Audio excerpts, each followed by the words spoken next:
right, welcome to another wonderful edition. Of course, it's going to be wonderful. Look at all these faces of Primally Poetic here on another Monday. We've made it to another week. How is everybody doing in the house? Doing good? All right. Well, you guys know me by now. Naima Rose, and we got Chris T, we got Chris C, we got Shakira, we got Mom Dukes in the house. Okay. Did I get everybody? I think I did. All right. So everybody's feeling good, ready to go? Yeah. I think people are in our chat room already ready to hear us. So the way we want to start tonight is with some reverence. We talked last week briefly about Chris Castriota's dad passing. His funeral will be this Thursday. And he left us last week on a very solemn and somber note. And many people after he read his poetry had texted me, called me, talking about what either they were going through or were scared to go through. And as this, what we like to do with this platform is pretty much give the audience more of what they're asking for, more of what they need. And so Chris is going to start us off with some more true to life poetry about his dad. And, and let us all kind of look at mortality in a more conscious way, in a healthier way, because it's going to happen, unfortunately, to all of us. And I think being more prepared will only help us all when it is our turn, and knock on wood that it's not going to be anybody's turn too soon. Okay, so with that, Chris, you can begin whenever you are ready. Welcome back. What a burden on my poor little shoulders. Are you hearing me? I am. We are hearing you. Take your time. Well, I will tell you that today we had the viewing, the last seeing of my dad. He will be cremated, and it went better than some of us expected. I think some of us were stronger than we thought we would have been. Good. So that's good to know. To start us off,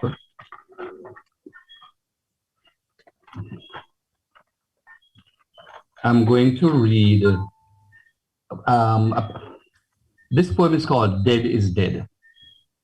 Okay. Dead is dead. Everything else is in your head. Thoughts of heaven and hell, angry noises or a joyful bell. Who can tell? It's not like you were under a spell and returned to dispel. We watch and read. Some use tea leaves, some quote the gospel, believing there are many rooms in my Father's house. But what is it all about? Dead is dead, not relevant, natural, sick, or pumped with lead. It is something many of us dread, enjoying, fearing, not wanting that final night in our bed. But they say taxes and death are certain, so does it make sense to hide behind the curtain? Be bald head or dread, dead is dead. Doesn't matter anything that was said, even though hearing is the last to leave the head. Take pleasure in every measure. Stock upon all types of treasure, desire, liquor. Feast to contentment, forget resentment. Behold the family tree of you and me. Fulfill your destiny before you face that definite eternity. Dead is dead.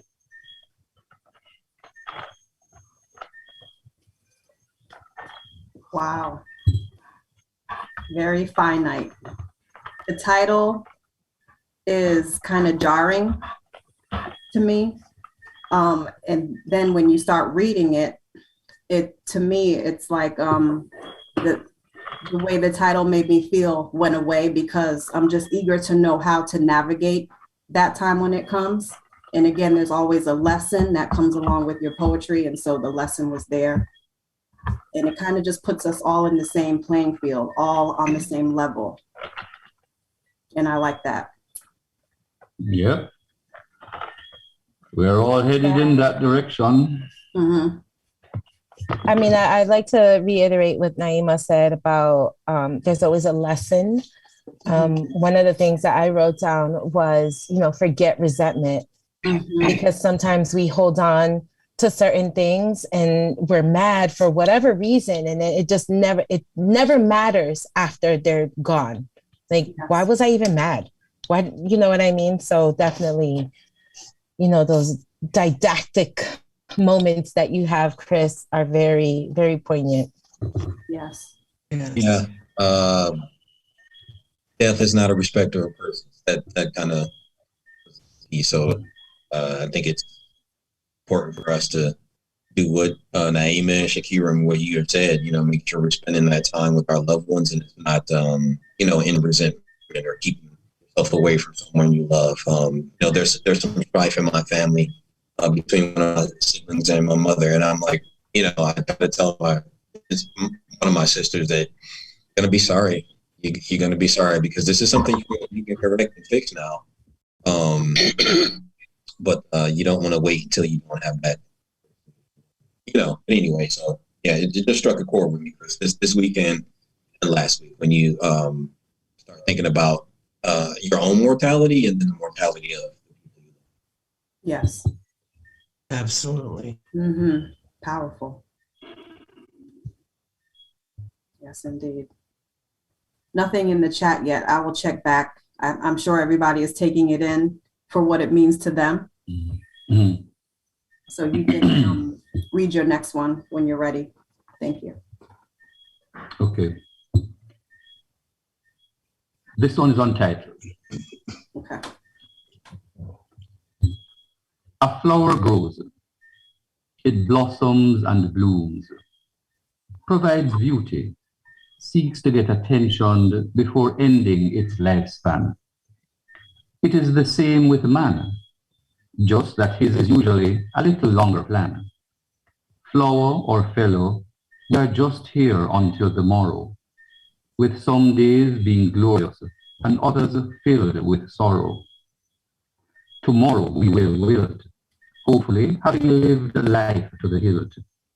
Bitter or sweet, it's a trick that's nigh impossible to defeat. Tomorrow will always bring sorrow for a father, mother, sister, or brother. Friend or foe, it's how we seem destined to go.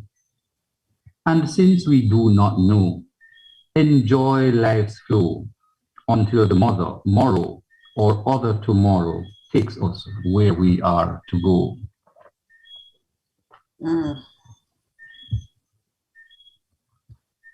Whew. That was another one that hit. Yep. It's so simple, but yet it can be so difficult to just take the time to enjoy people while they're here and what's really important. Mm-hmm. The poem really says it, what's really important. And I also thought about the flower and its fragility, how it wilts, how it dies. Well, when it comes into my house, it dies pretty quickly because I'm not good with it. So I like the beauty of them, but they do die quickly, and it's, and the beauty fades away so quickly. And so it can with us as well. Yeah, I like when he said flower or fellow. Mm-hmm. We're always talking about giving, like those just those two things kind of juxtaposed together. We're always talking about giving people their flowers, right? Giving the fellow a flower. And it just, that I never really thought of it that way until he put it together like that. Like, I like that. Mm-hmm. It reminds us that we have to celebrate our people, our family, our loved ones while they're here. Never mind, spreading the coffin with flowers. Give them the flowers as a metaphor while they are here with us. Mm-hmm. I love that, Chris. Thank you. Mm-hmm. Yeah, one line stood out to me as well, Chris. Some days being glorious and some days being filled with sorrow. It kind of sums up with sorrow. Yep. Life. Yeah, you summed up life in a sentence, basically. How you do that, I don't know, but You did it well. Yeah, Thank you. excellent points, everybody. Yeah. All right. Did you have a third one? And I have one more name. Yes. Mm-hmm. Yes, I have several, but a third one will suffice for tonight. Yes. This one is called Family. Family isn't perfect, isn't pure, but should be sure. I admire how we deal with adversity as a team, trying hard not to be mean, even apologizing after the heat had been rising, just like steam. We've come together in unity, putting aside petty jealousy or idiosyncrasy, knowing that we each can't do the same, but stepping up, doing more, not apportioning blame. Our love is like a flame that needs no fanning. It ebbs and flows, grows, and sometimes just glints. But each individually and collectively know that for each other it will always glow. Our unity is an envy, no, more an inspiration to other families in the worldwide nation, as our love and dedication in its own little way seeps across the nation. Of course we do wrong, but we grow from it, helping to make us strong, and not just get along, but deepen our familial bond. It is not easy, sometimes not nice, but through faith we make it, holding tight to Jesus Christ. I love that one too. That's beautiful. You know, I was listening to Jean Marie on Level Up the other day. She's such a wise woman. Mm-hmm. And one of the things that she reminded me was that we are spiritual beings living a human existence right now. And spirituality needs to be in the center of our lives.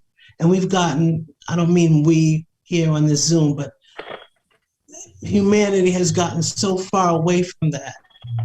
And we have to bring that back to the center in order to move forward and have positive effect on our family. Mm-hmm. So important. And thank you for bringing that up, because you brought that out in that piece. Yes, I agree. I agree. And I think about sometimes what we struggle with internally in certain families, trauma and different things that can rip their family apart. And there's ways to quell that. There's ways to have those difficult conversations and bring the family back together, because life is short. Like Shakira was saying, I think she had said before, change the narrative. You can change the cycles in a family. It just takes one person and then others to be able to listen and, you know, have all the same, maybe different ways to get there, but the same actual path to get to a peaceful place. And spirituality, like Mom says, can be the anchor in that. I mean, absolutely. But that was beautifully done. The Power Poet is in the room, tuning in and enjoying his or herself. I'm sorry, I'm not sure who it is. So thank you so much for coming back. And Riri says, amen. David Geddes, what's up? Is in the room and says, through faith, we make it. Strengthen the bonds. Well done, Castriota. The Power Poet says, true that. Family is togetherness. Strength comes from growing from wrong and gaining in strength. And yeah, there will be disagreements, but that simply means room to listen and reasons to compromise. Absolutely right. Absolutely. Nazalim, hi, says, praises, a note to my mom. Please give me flowers while I can still smell them. Amen to that. Amen. Ooh, that touched me right there. While I could still smell them. Mm-hmm. All right. Thank you, Chris. Beautiful job to start us off with the tone. Thank you. You're welcome. The tone of the evening has been set. Who would like to follow? Can I go next, Naima? Of course. I after last week, Chris, I couldn't stop thinking about you and your family, and I want to dedicate this piece to you and your father and your family. Called Father's Time. What I named it. Thank you, Chris. All right. I imagine myself thinking about my father, but I wrote it as if I was you. So that's kind of the flow of it. I wouldn't be who I am without you is an understatement. So much so it cannot be expressed in my penmanship, but in how I carry your lessons, demeanor, and stature from generation to generation. How I choose to bless the world with your wisdom and deposit your tenets in my grandchildren. That way, you live on in the utterances of babes, because the truth of your words is impenetrable, like a fortress. Unlike your heart, because you gave me your entirety, including your hands, your hopes, your mistakes, your breaks. So in your namesake, I call you father, teacher, student, and preacher. You know, the storytelling kind. As the most respected member of my life, you are the source and originator of my character. You gave care and protection to my soul. You are an important figure in the origin and lineage of my history. You are our family's high priest, modeled after the Most High. I call you Island Prince, my Jamaican son, my countryside, my one-way home, king of my Caribbean. Thank you. And because of your sacrifices, I will honor you in life, in death, and in heaven. Although they will be longer without you, please give me one last parable to decipher in the distant nights and days to come. Like Bob and Ziggy sharing the duet for the last time, singing Three Little Birds as your soul travels into the bosom of Creator. Don't worry about a thing, 'cause every little thing is gonna be all right. Don't worry. As I whispered for the last time, me have inner love for your time, Father. I envisioned him saying, don't worry. Just love well, lead well, be well. I'll be waiting to see you again. Father's Time.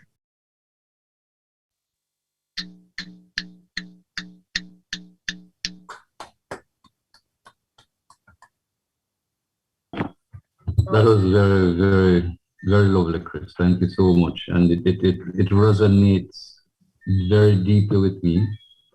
My father was a lot of the things that you spoke about. And in many ways, I certainly would not be who I am today without some of the examples that he had set for all of us. My father is one of the few individuals that I know anywhere in the world who his principles, from the day I was able to understand, his principles have never changed. What he believed 40 years ago, 50 years ago, today, the day before he died, the very same thing. He did not change course, as we say politically in Jamaica. You always knew what side of a conversation he would be on. And it was always for the betterment of the masses of the people.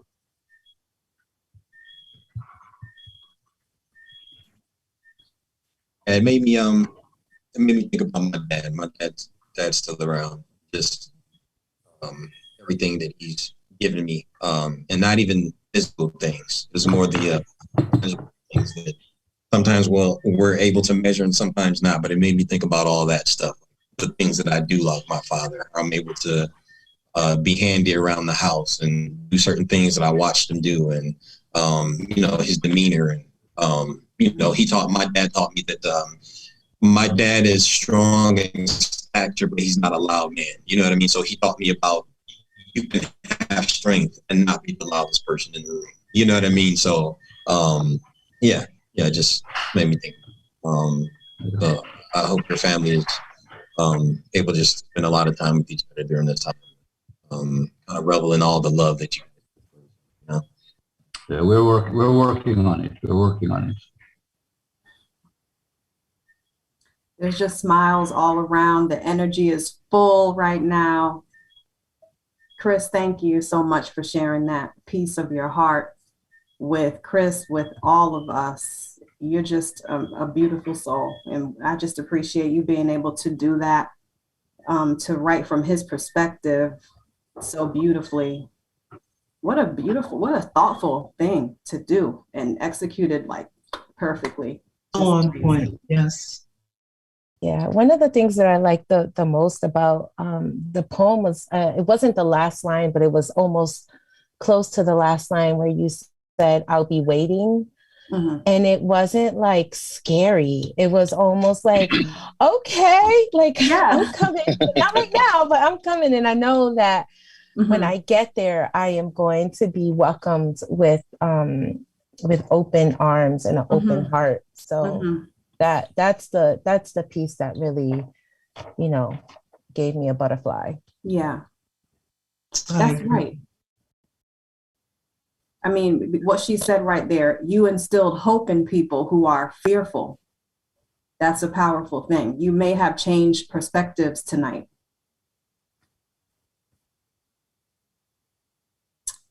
Oh my. Okay. Can you please read your next one? Thank you so much. Sure. I was Oh, just doing some can I stop self-reflection. you? I'm so sorry. Sure. I got distracted. Okay. I need to look at the chat room and see if there's anything. I apologize. Yeah, tell everybody I'm going to work on my singing too. So I'm going to work. Oh gosh. Okay, yes. So there are, I had to refresh. Leslie says, just simply beautiful. Riri says, beautiful, very touching. And she can relate to that. Yes, she lost her dad in September. The Power Poet says, loving that, bro. Sierra, hi, says, I love the statement Chris made that you can be strong without being the loudest person in the room. This speaks volumes to me. True inner strength resonates beyond boisterous words. Yes, they do. Absolutely right. Yes. All right. And yes, he's working on his singing, everybody. Let's see what they say. A lot of work.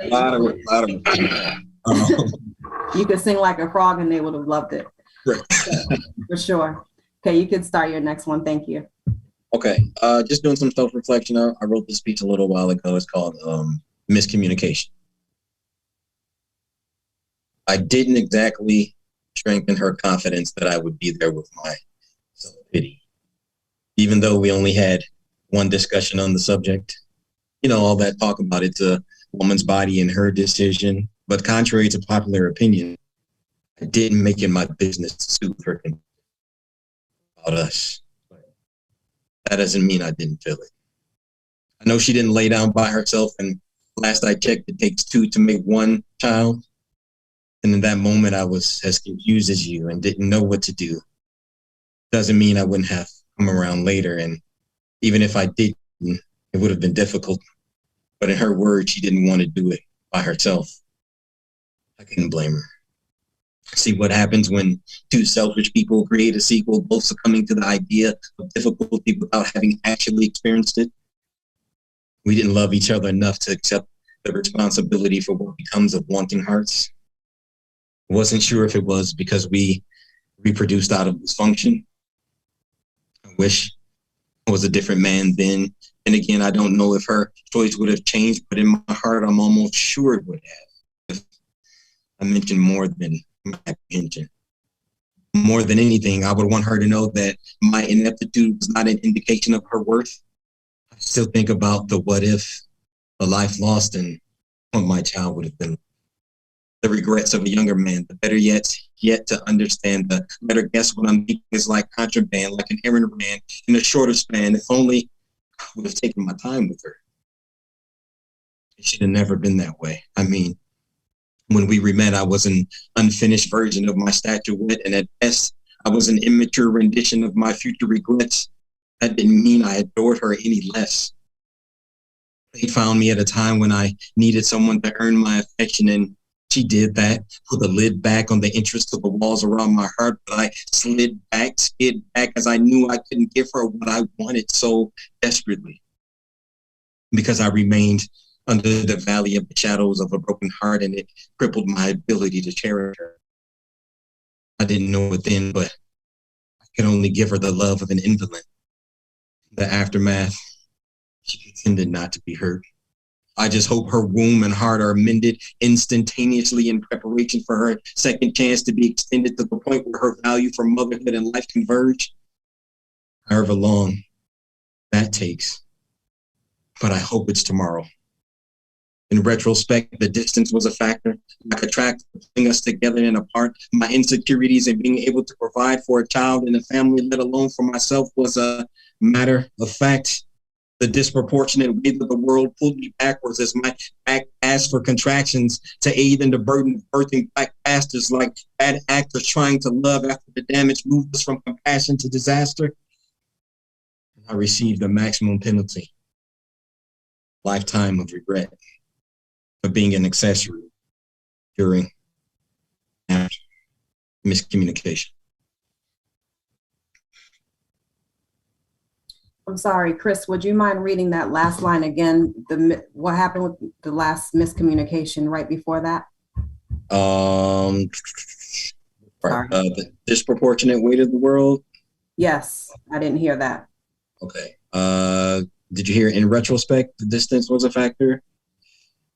I don't think I heard that either. There was something up with the microphone at that moment. Okay. Let me see. So, I just hope her womb and heart are mended instantaneously. Yes. You heard that? Mm-hmm. Okay, so I'll just start there because the next. Okay, I just hope her womb and heart are mended instantaneously in preparation for her second chance to be extended to the point where her value for motherhood and life converge. However long that takes, but I hope it's tomorrow. In retrospect, the distance was a factor, like a tractor pulling us together and apart. My insecurities in being able to provide for a child and a family, let alone for myself, was a matter of fact. The disproportionate weight of the world pulled me backwards as my back asked for contraction to aid in the burden of birthing black bastards like bad actors trying to love after the damage moved us from compassion to disaster. And I received the maximum penalty, a lifetime of regret for being an accessory during and after. Okay.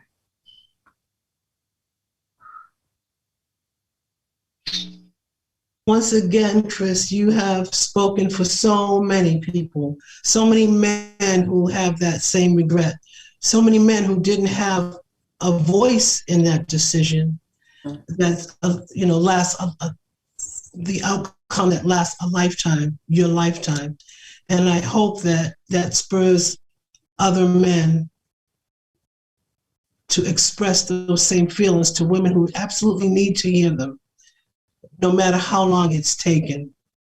That you understand that you take responsibility means so much, and that's so lacking in so many relationships. So thank you again for your sensitivity as a male. Yeah. Thank you. And because I've been there, I'm not going to speak much on it because I will get emotional. Everything you said encompasses what we feel, and the regret, the lifetime sentence, all of that. I have a book about my own journey. And so that's my first book I published. And it's called Chasing Forgiveness, Abortion, a Life Sentence. And it is a life sentence. It truly is. And I talk about in the book, women being able to forgive themselves. And I should have talked about men being able to forgive themselves as well. Thank you for adding that piece to it. Yeah, I could have did better. I think in my age now, it's like, words mean a lot. I think regardless of what her decision would have been, and I do believe that the final decision was hers, but I think not having my input, or at least, I definitely think it swayed her decision because it's a big deal for a woman to take on having a child, especially by herself. And of course, no fault to her decision, but it it hurt me as well because I have kids now. You know what I mean? I'm like, man, I just, just in retrospect, just a lot of times when I look at myself, it just some been better, could have done better. You know what I mean? But I know we all learn from the things that we go. Oh, absolutely. Absolutely. Well, Chris, I'll just say this. Though you can't change the past, you certainly have done a wonderful job being a father to your two sons. Mm-hmm. To take that time and know that you have made strides to correct that mistake. Mm-hmm. Absolutely. Yeah. Let's see. Riri says, wow, another wow, snap. The Power Poet says, wow, I like this. Because making love, call it what we may, is more than lying down and doing it. The poem in its reflection shows that it really is no such thing as wham bam and thank you ma'am. Well, yep, that is correct. As he said so poignantly, that two people made a sequel, and sometimes people in that position struggle to not picture that sequel and where they would have fit in their life, how old they would have been, all of that kind of stuff. So it's tough. Those people who judge folks that make that decision, as I've said before, they're not jogging down to the clinic. It's a very hard decision to make for these women. And so have compassion for them, and men have compassion, and especially for the men who don't know or don't have a say-so. I would say so. Mm-hmm. Yeah, special place in my heart for those men. All right.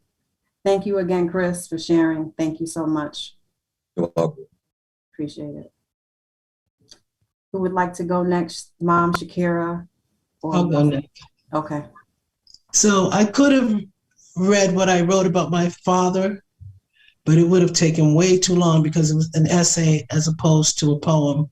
So I chose to read what I wrote for my mother, who actually... Oh, no. I know, honey. Go ahead. It's called White Carnation. Never wanted to wear white carnation on Mother's Day. Didn't prepare myself for the possibility of it, the inevitability of it, the sheer misery of it. Need to find the beauty in it some other Mother's Day.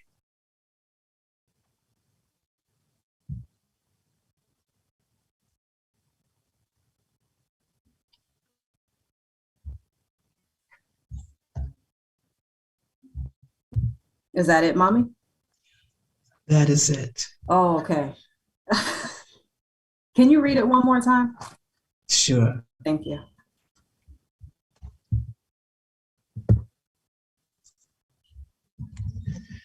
Never wanted to wear a white carnation on Mother's Day.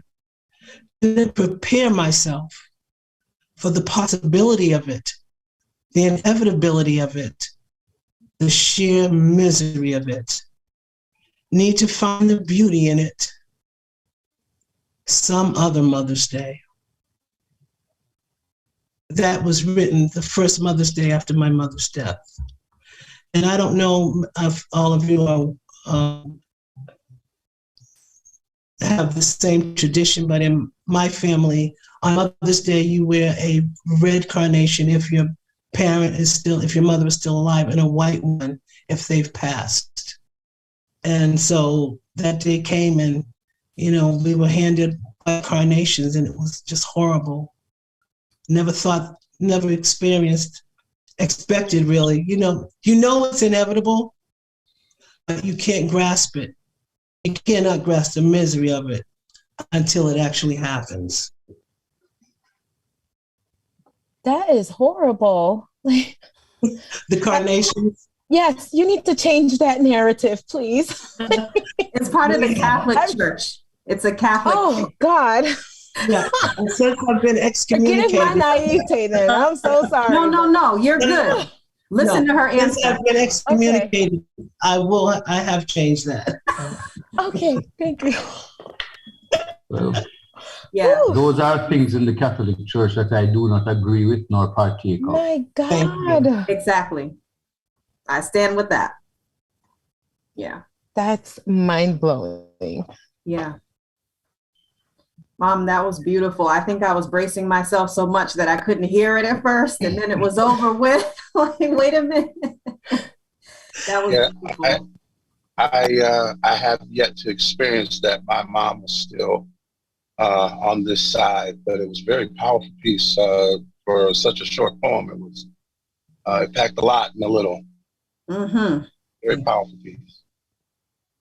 He stole my comment. Same. I stole your comment, Chris. Yeah, Ah. I'll pay you back.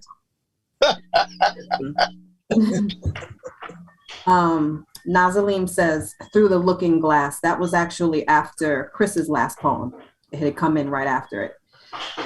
The Power Poet says, my favorite line, my ineptitude is no indication of her worth. Mm-hmm. Riri says, truly felt that with a tear. The Power Poet says that some poems are short, don't need to be long to be so powerful. I got the full effect of it. Riri says, that practice is universal. Everybody does that. Sorry, guys. Whoops. Really? I thought it was a Catholic thing. That just goes to show Catholics do think that they've done everything. I think, you know what? That's the truth. They raise us in the church that way, that we did it all. Sorry, guys. Sorry, other Catholics. That's the truth, though. Tell it like it is. The Power Poet says, I'm not Catholic, so the white carnations worked for me. My mom passed away almost a year ago, so it was very heartfelt. Wow. Thank you for sharing. Ooh, a lot of real life stuff tonight. Oh, and by the way, the Power Poet is indeed a man. Okay. Yeah, I did get that after he said something in the chat later. Hi. When he said no, I know you got it then. Yeah. Exactly. That's when I got it. Okay. All right. Mom, you can read your next one. I'm not going to read my second poem so that somebody else can go. Oh, okay. Either Shakira or Russell, whoever would like to go next. I can go. Sure. So I'm feeling, I think this is the universe that just kind of created this theme. Mm-hmm. I feel like there's a theme going on. Mm-hmm. So the piece that I want to read is about my father. Well, it's mostly my interpretation of my parents' love story. Hmm. And it's a piece that took me a really long time to write. I started writing it when my dad was alive, and then I put it to the side for a little bit and picked it back up because I needed to finish it. So Nice. I would like to also say this disclaimer that I too am working on my singing, because contrary to my name, Shakira, I am not a singer. I need glasses. Hold on. Okay. That was funny. Yeah. Right. And my hips do lie because Not your hips do lie. they ache sometimes. No, don't claim that. Especially on rainy days. Okay. No way. No, not yet. All right. This usually takes a lot out of me, so bear with me. The Moor and the warrior woman were an unlikely pair. When their gaze met, she turned her head, wanting nothing to do with the man who resembled night, and he wanting everything to do with the woman with the amber eyes and obsidian tresses. He persisted, she resisted. He pursued her, desired her, foolishly deemed her a damsel in distress, a conquest. However, she was no damsel in distress. She was a woman of regal stature, triumphant and proud, her prayers and songs resounding in the caves below the sea, invoking the spirits of Atabe and Jukahu. But she didn't want to admit that she needed to be loved. Her heart needed to be rescued. You see, the warrior woman and her distressed heart were exiled to a foreign land where the language was cacophonous and soulless, left to wander and grieve the one she vowed to love until death, but was forbidden to see. But then she saw the Moor. The Moor quickly learned that she could not be conquered. For her, he had to suit up for war, slay the dragons of her mind, and rescue what was left of her heart. Oye, negrita, quiero ser tuyo. I want to be yours. Let me be yours. Be the conqueror of your fears. Be the shepherd of your dreams. Let me love you. Love you how Shango loves Oshun. Love you with the ferocity of the ocean. Love you as the night chases the day. Déjame amarte, negrita. She turned away from him, conflicted. The thought of giving up what she held so precious took her breath away. Was she willing to let the Moor love her as he said he would? Was she betraying the one she vowed to love for the Moor who was whispering promises of love? She closed her eyes and began to sing. Soy una mujer sincera, de donde crecen las palmas. Soy una mujer sincera, de donde crecen las palmas. Y antes de morir, yo quiero cantar mis versos del alma. The Moor listened as her soul spoke of the warnings of false prophets and fractured fairy tales, declarations of forgiveness and remorse, commandments of love and victory. She sang and sang and sang, her voice melodious and nostalgic. He listened as her words infused his soul with her desires and petitions. He vowed to be the man to restore her heart and make her believe in laughter and rebellion once again. On a humid purple evening, he carried her over the threshold, her heart open to the sky and hair lightly sweeping the ground. You released the lioness in me, she hummed in his ear. The carpe diem and the vaya con Dios in me. You have my heart and I am yours. Yours to love how Shango loves Oshun. Yours to love with the ferocity of the ocean. Yours to love as the night chases the day. Their love consummated by the crashing of the waves. Yemaya is content. With vows fulfilled and laughter on the leaves of the flamboyant tree, their days were filled with songs of praise and submission, dances of bomba y plena, and in response, heaven's tears and thunderous laughter dominated the sky, a catharsis of sorrow and a welcoming of blessings. The woman warrior bellied a daughter, their precious gem, their gift to the world, confirmation that their unbridled love will last a couple of forevers, and they will fight the evils of the world to protect her until that night when the Moor arrived on that white horse, galloping fiercely, cursing Ochosi and challenging Ogun, the woman warrior, quickly realizing that the Moor was no longer the dark night of her dreams. The dark night became her nightmare. His hands did not have the same tender caress that night. That night, his hands were rough as he tightened his grip around her wrist, leaving the color of his rage on her skin. The floor was not cool on her back like the nights the Moor playfully wrestled her to the floor. That night, the floor left her skin raw and exposed as she tried to break her fall and slid across the splintered surface. Her laughter was not infectious and inviting that night. That night, her laughter was superseded by her pleas, piercing and prominent, begging the Moor to soften his blows. Vuelve a mí, mi negro. Come back to me, she cried. Remember me. Soy una mujer sincera de donde crecen las palmas. Let me love you, mi negro. Let me heal you. Don't leave me. She pleaded and sang, prayed and summoned, hoping the Moor would hear her cries, her song. But the Moor didn't hear her over his own rage and that white horse's roar. The spirit of that horse coursing through his veins and every fiber of his being, controlling him, promising him power and euphoria. The Moor didn't return to her. The man the woman warrior once knew was gone. The man that promised to conquer her fears, the man who vowed to restore her heart, the man who released the lioness in her, he was gone, transported to an unknown land by that white horse. And so she let her beloved Moor go to run with white horses and wild spirits. Because as much as she loved the Moor, she loved herself more. She loved her precious jewel more.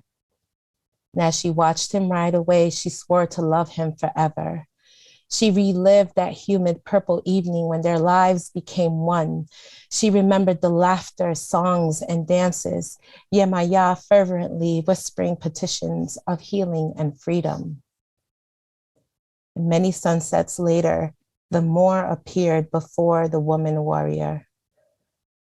They stood where the water and the earth dance, her obsidian tresses now salted by the hope of the Moor's return. With 5 sunflowers in his left hand, 5 pennies in his right, and honey on his tongue, he stood before her, his eyes pleading forgiveness. He never meant to strike her, he said. It was a mistake, he said. It will never happen again, he said. And it didn't, because he was dying. It was then he realized that it was he who needed to be rescued and loved. He who had been conquered by the warrior woman. She was the one that restored his heart and made him believe in laughter and rebellion. It will always be her, the woman warrior with the amber eyes and obsidian tresses. And he couldn't leave this life without letting the woman warrior know that he loved her as he said he would, that he never stopped loving her, that even from a distance, she and their precious gem were never far from his sight, from his heart. He was always there, conquering her fears, shepherding her dreams, releasing the lioness to once again stand triumphant and proud.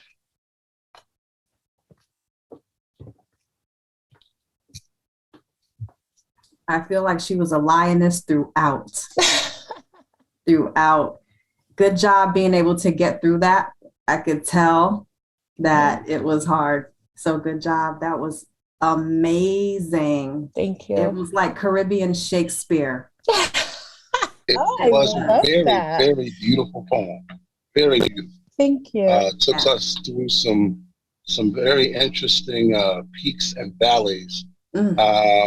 Before you had gotten to the part where he returned, I was like, it's beautiful, but it's so tragic. But then he comes back and like, whoa, and I got all this emotions. I'm like, do I have to cut off my camera? Very, very well done. Very well done. Thank you. Yes, I totally agree with you. That was beautiful and hard all at the same time. Thank you for sharing that. And I understand why you had to put that down and then come back to it. It's very heavy, but very, very beautiful. And what a testament to both of your parents. Yes, indeed. Yeah, Shakira, that man, I wrote down so many lines and then I stopped. Then I stopped because it was like, okay, I'm gonna write down this whole poem. Man, she didn't want to admit she needed love. The language was cacophonous. I'm gonna have to go back and look that one up, but I think I got it. False prophets. Go ahead. Nothing. That's the word. I wrote down that word. You know, it's Yeah, I wrote it down too. intricate and interesting word. Yes. Would you say false prophets and fractured fairy tales? Yes. Your love is as the night chases the day. Catharsis of sorrow. I got a bunch more, but having heard your work several times now, you have a way of pulling us into the story that's a bit different. You know what I mean? Chris leaves us with a lesson and pulls us into the story, but I almost feel like I'm like actually in it. You know what I mean? Like I'm walking with you through it. Like it's so descriptive, and your choice of words and the way you weave them together is very, very beautiful. Today, much more. Sure. Thank you. Well, you too can get a copy of that by buying my book. There you go. Put that plug in. That's right. Little shameless plug. I did self-publish. It is in my book here called The Brave Bird, and it can be found at shakiraperez.com. Well, all right. Yes. Let me put that in the chat. I'll even sign it. Yes. I need to sign up. What's the title one more time? It's called Brave Bird. Brave Bird. Yep. Okay, it's in the chat for everybody to get it. Thank you. All right. Thank you. Thank you all for your words. Oh, absolutely. You are welcome. The chat, let's see. Nazalim says, I think this was I'm not sure whose poem this was, but never thought yet she be me. She be all her children we never thought. I'm not sure, Mom, was that about your poem? I don't know. Okay.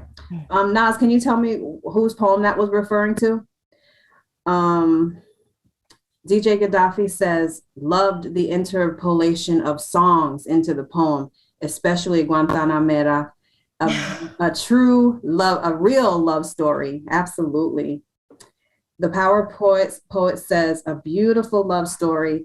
You claim not to be a singer or the singer, but you in the poem are lyrics in tune with melodic. Thank you. Melodic. Sorry about that. Riri says, emotions all over the place. Loved it. Great job. Love her poetry. Yes. Thank you. Melodic. I don't know why I said melodic. The Power Poet says, now that ending like a tragic love story, the pain of the lover lost within himself, forgetting the softness of the woman warrior. She loved herself more. Yes, I love that line. She loved herself more. That must be the lesson. Amen. All right. Nazalim says, beautiful pain and joy. And yes, Mom, that was for your poem she was talking about. Okay. Thank you. All right. Thank you. Shakira, is the other one, how long is it in comparison to that one? Not as long? No, I'll just do the one. Okay. Oh, okay. Yeah. Okay. Yeah, Okay. that's fine. Just asking for, Nope. I didn't know how long Russell's were. Thank you again for that Thank Shakespearean, Caribbean Shakespeare. It's so beautiful. Oh, man. Really quickly, what did your mom think about it?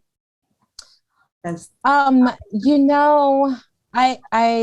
when I did the release for the book, I started to read it and I didn't because I knew that she was there, and I didn't want to put her not on the spot, but it's very, I don't think she's heard it yet. Okay. For me, that was the lesson of forgiveness, because even when my dad died of lung cancer, and even in the last few months, she was there. Mm-hmm. And they hadn't been together in I don't know how mm-hmm. long.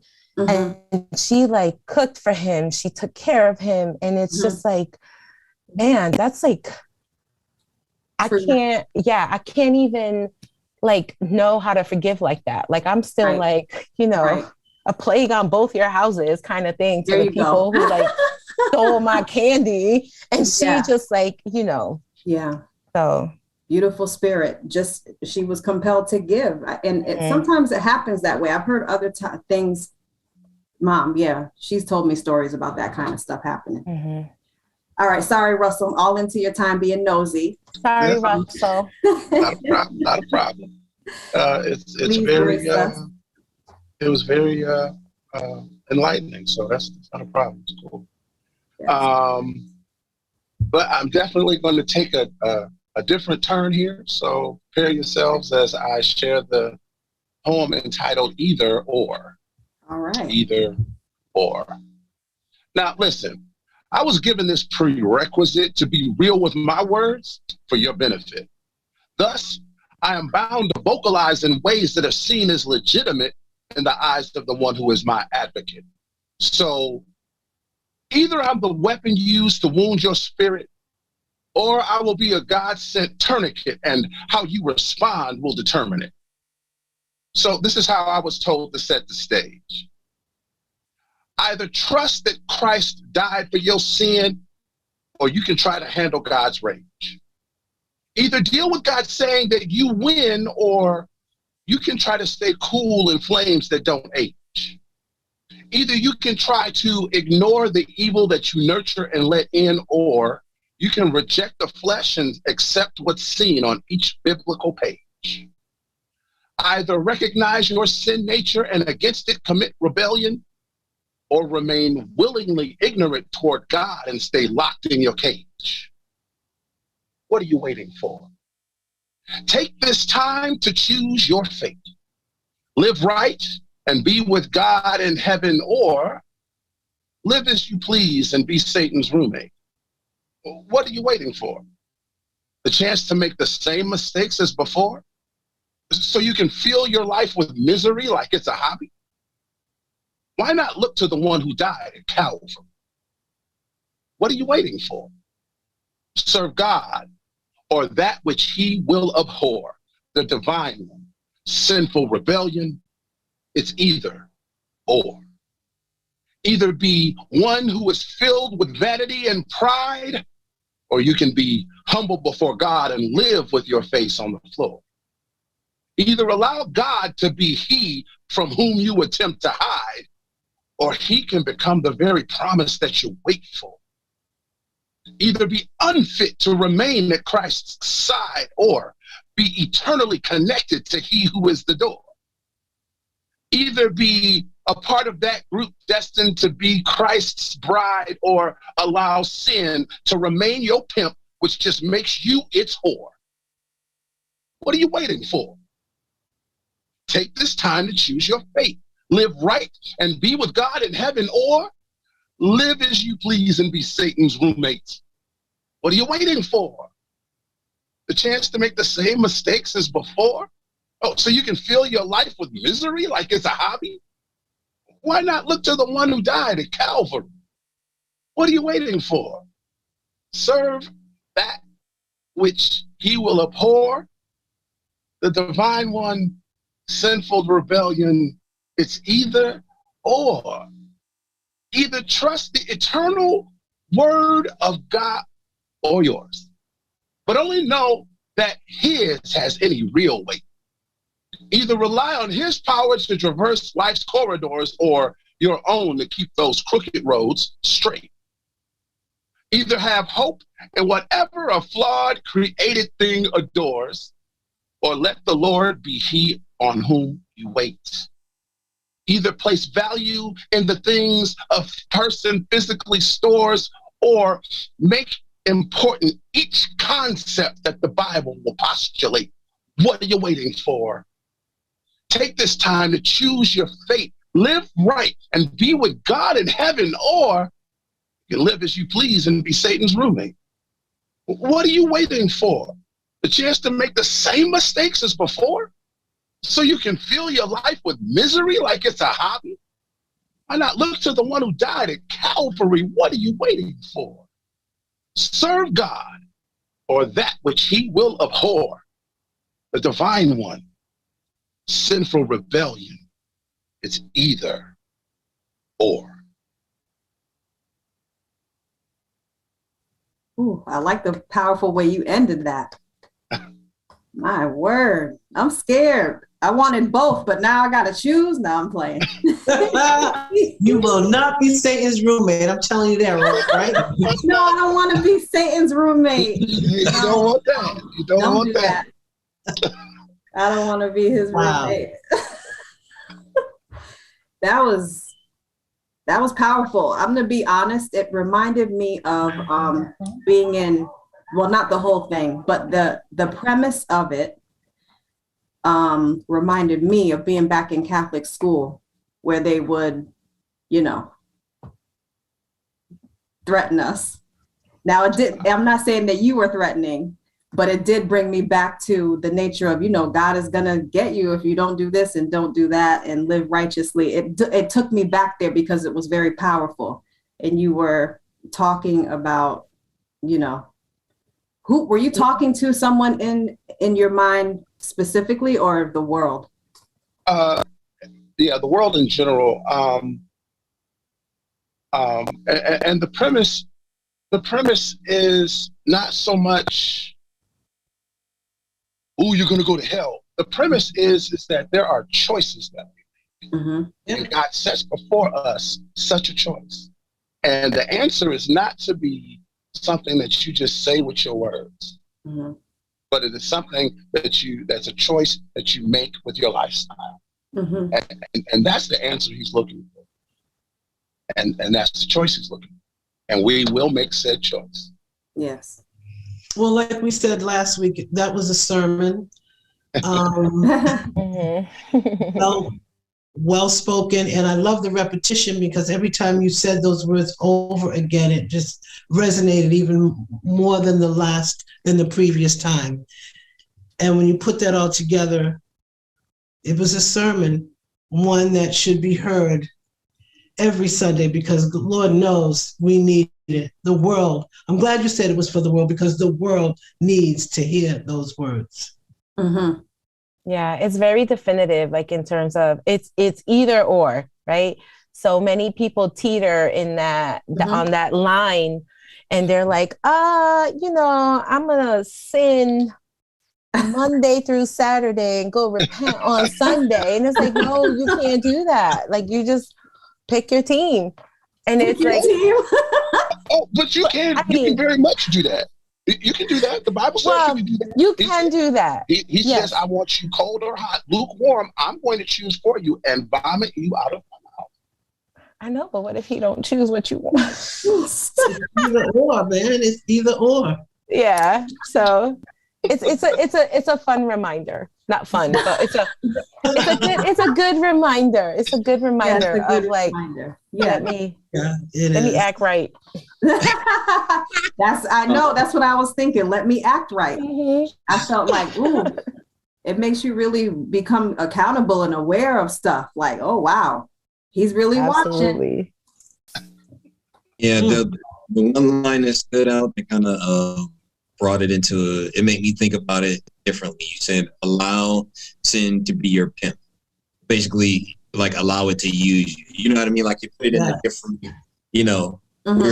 we're the user when it's the other way around. You know what I mean? We think we have like control over the situation. But so that one kind of was like, oh, okay, all right. Well, let me stop being pimp. Wait, what's the line after? It's like something, I wrote it down, and then it's like, in UB it's whore. What's the full line? The full line,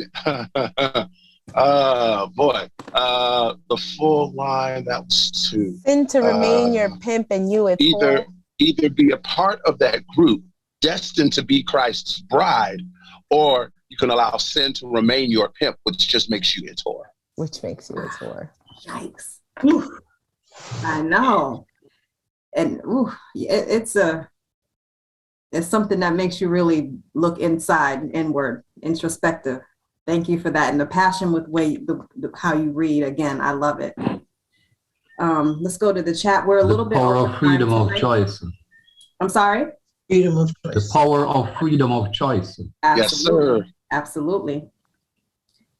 Riri said that was a powerful word. Preach. Yes, indeed. Power Poet, no problem. Thank you so much for coming by. We're almost done anyway, so you were here for everything. We just have one more poem to go, so thank you so much. All right, so we are a little bit over time tonight. We're going to let Russell do his last poem and then go, because the show after me is not going to air tonight. So just one last piece. Thank you so much. Sure. The name of the poem is entitled "Come With Me." Okay. Come with me.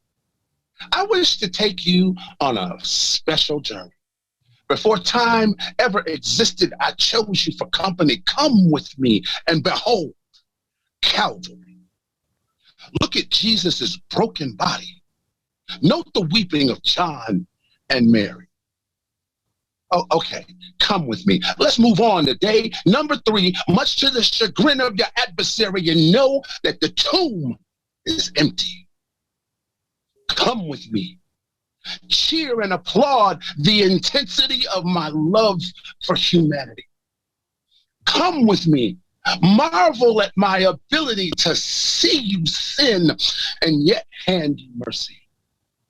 Come with me. Be a part of the mystery that puzzles the angel throughout eternity. Come with me and join those who, like you, yearn to be free and rebel against what had over you authority. Come with me and put an end to your worry. Put that in the trash with envy, strife, greed, and idolatry, and then set those outside of my temple quickly.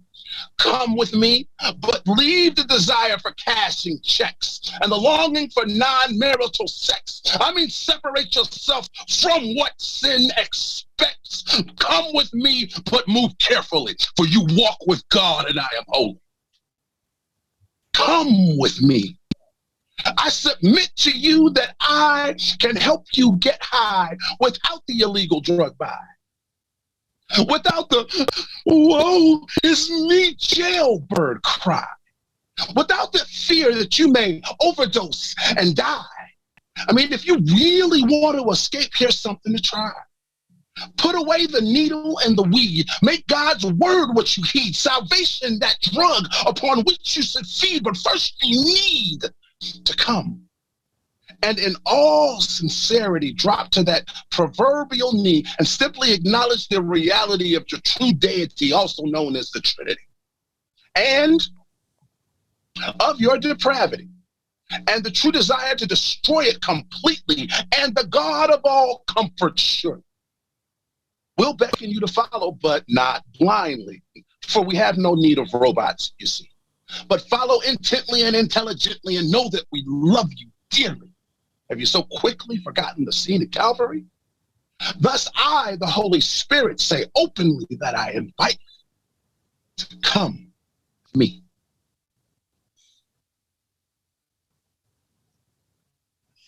Wow. That was just amazing, amazing, amazing. It gave me goosebumps on my right arm, just one arm. It really did. And it made me think of my uncle who passed in 2020. And his love of God, especially his connection with Jesus. And I remember he would say, I am the truth. I am the way, the truth, and the life. I had to write it down. And it just made me, it embodied that sentence to me. And my uncle would say that. And he had that written on certain things. He had a lot of biblical stuff, things or Bible verses, Proverbs and such on different things. And I remember that specifically, or simply I am. And that poem would have resonated with him so much. It's beautiful, beautiful job. Russ, did you say be a part of the mystery that puzzles the angels? Was that a line in there? Yeah, be a part of the mystery that puzzles the angel throughout eternity. Yeah, that one. I was like, okay. Yeah, that's hot. Yeah. I like that line too.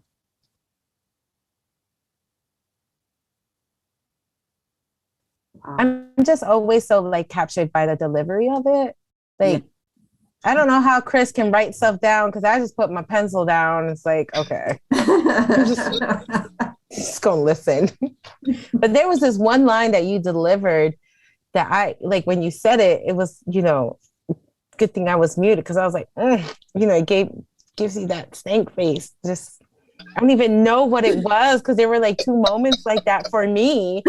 But again, it's just the delivery of it, the passion behind it, and you're just like so, captured by that I think I got goosebumps on my left arm. So somehow they got two whole arms. We got two whole arms. Oh my gosh, that's hilarious. I'll say this, because Russell's in Detroit, you guys should see him perform in person. You know what I mean? Like at an open mic, it's crazy. And that's kind of how we met. And I was I was blown away. I was like, I told him before, like I was nervous because I was just getting out doing open mics, and he went up before me, and I was like, well, okay, I guess if he could do that, I should be okay. Yeah, in person, it's he has a very, very powerful voice and stage presence too. Well, hopefully one day we'll get the chance to do that. Can you plug the event that you're doing before we go? Oh, sure. February 12th, we're doing an event called Relationship Goals. In conjunction with my church, but what we're doing is we're trying to do it a little differently. Explain relationships, people different looks at it. So some people are going to talk about relationships from a positive perspective, some from a negative, but it's going to be all, well, I don't want to say negative, maybe a challenging experience, and then kind of doing it all with poetry and doing it like the day before or the weekend before Valentine's Day, and having folks come in who want to just learn about relationships and themselves, and kind of just try to have an open discussion about it and how our relationships can mirror the relationship that God wants to have with us. Loving each other better and stronger. So it should be a fun night. We got about six or seven different poets that are going to be there. If you're in the Garden City, Michigan area, Detroit area, it'll be February 12th from 5 to 7 p.m. I wish we had a virtual option so we could all. Yeah, I was just about to ask if it's live streamed. Yeah, we're still flushing it out. So I could. I'm gonna meet. I'm gonna meet Thursday. I'll meet again Thursday with the folks I'm putting it on with. I'll bring that up. I don't know if we can do it or not, but if we can, I think that would be good for some people. Perfect. It's gonna be a fun night. And then they'll get to see me perform. Yes, I hope so. That would be great. Okay. All right. Thank you. What a night. We've covered almost every emotion here. Thank you guys for being our beautiful audience each and every Monday. You're with us. We couldn't do this without you. And again, thank you to our poets, our beautiful poets who have life lessons and hearts just expunged for the world to see and hear. We appreciate it. Appreciate you all. All right. Thank you so much. Have a wonderful night. And see you next Monday. Blessings. Thank you guys. Have a good week. You too. Thank you. Be well. Bye.